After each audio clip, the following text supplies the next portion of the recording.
Well,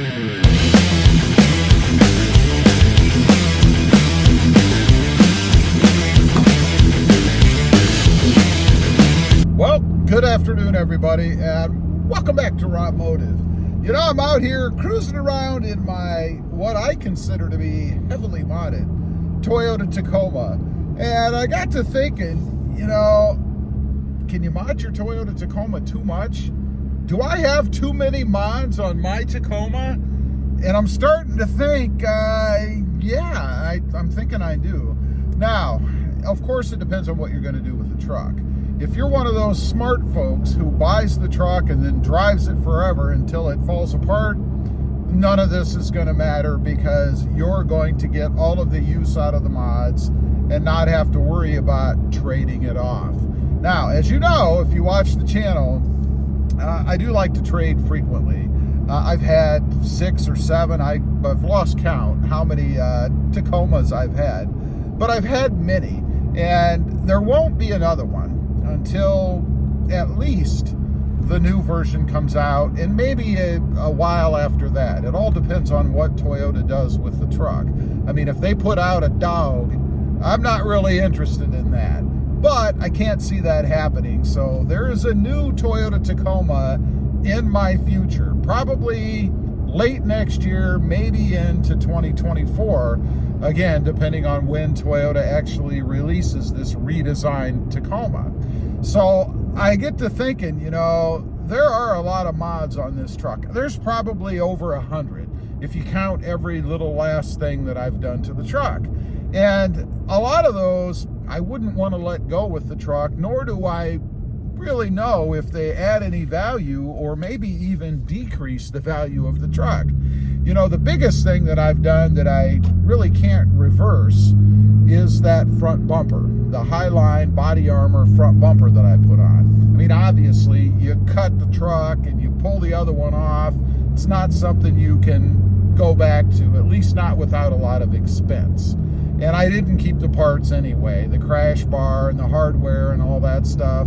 I didn't keep all that stuff anyway. So it's not really realistic for me to go back to stock. Just not something that I'm going to do. So that stays with the truck.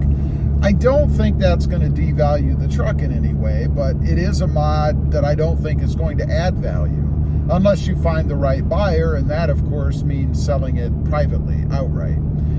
Some of the other things that I've done, I mean, the wheels and the tires, I have sold the stock versions, but I could go back to Discount Tire and put something cheaper on it. It's what I did with my Barcelona red Tacoma.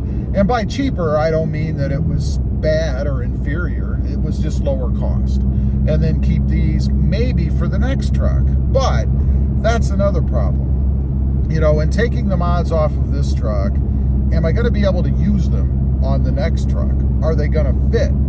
You know, since it is a redesigned truck, everything or most things, I never believe that everything is going to be brand new, down to every last nut and bolt. But there is going to be a lot of stuff that's going to be different on that truck.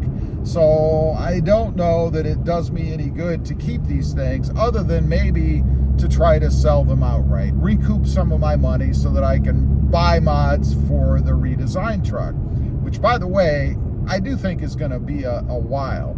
You know, none of the aftermarketers that I'm aware of are going to be given any of the design info on the new truck. So it's not like they're going to be able to produce things before that truck goes out.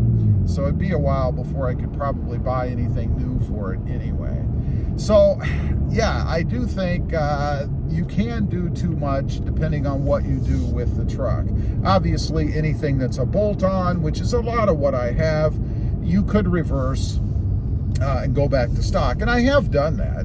You know, not so much on the Voodoo Blue 2020 that I traded, but on the Barcelona Red. I took most of the stuff off of that truck so that I could use on the Voodoo Blue, and then even on this truck. I think the skid plate that I have on the front, the TRD skid plate, was originally on that Barcelona Red truck.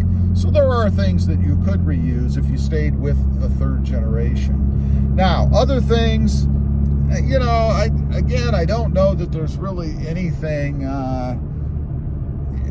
the exhaust, I suppose. You know, I do still have the OEM exhaust, so I could take off the louder exhaust that I have and put the OEM back on. Would I be able to use that on the new truck? I would say that is highly unlikely. I could sell it, but let's be honest, after it's been on the truck for a couple of years or whatever, it's going to start to rust and probably not going to be a big market for that exhaust. So that's probably just a write-off. I do think that I'll have to go back to stock because, as a lot of you have commented, not everybody likes the louder exhaust. So if I want to get more value out of my truck in the form of a trade-in, I am going to have to go back to stock when it comes to that, which is not difficult to do. Of course, it's just a bolt-on application, so not really that big of a problem. Under the hood, not much under there really that I can't remove. I have the S&B cold air intake. I could take that off and put the stock intake back on. It's not going to fit the new truck, I'm sure, but it's something that I, again, could try to sell to get some money out of. The Switch Pro with the power tray. That's going to be interesting. I do think that could be reused on the next truck. It may not fit as seamlessly in the dash area because of that Miso Customs or Cali raised trim panel that I replaced, but you could still mount that control panel somewhere down in your footwell area, even if it was double-sided taped right to the side or somewhere. I mean, I'm sure that's not going to be a problem. There's probably numerous places I could put that and still add things like lighting and whatever, depending on what's going to be available for that new truck. So that is something I could keep. The grab handle over here, I know you can't see it, it's off camera, but it's right there. That's something that I won't be able to use. I am 99% sure that the new Toyota Tacoma is going to come with a grab handle. There has been such a loud voice, all of us, that have talked about it not having one, that I can't believe Toyota won't include it in the next truck. It's not going to be as big as this. I expect it to be a little bit smaller, a little bit more subdued than what this is. That's to get it out of the way to quell Toyota's fear of people hitting their head on it. That's why I've heard that they got rid of it to begin with, because there was some accident or something and somebody hit their head on that. So to reduce liability, they got rid of it. You know, they probably got sued for that. Somebody probably got a bump on their head and Toyota got sued for millions of dollars because it was there. Who knows? Anyway, I just wanted to get on, kind of bring up that subject a little bit. I'd be curious what you guys have to say. I mean, are you cautious when you're modding your Tacoma, knowing that you're probably going to trade it off in a couple, 3 years or something like that, so you don't want so much on it that you either waste a lot of money or devalue the truck? Leave a comment. I'd be curious to know what you think. Also, real quick, I do have 2 additional channels. Mod Driven, all about currently the Mercedes-Benz, lots of mods and things happening over there, and RobMotive JT, all about the Jeep Gladiator.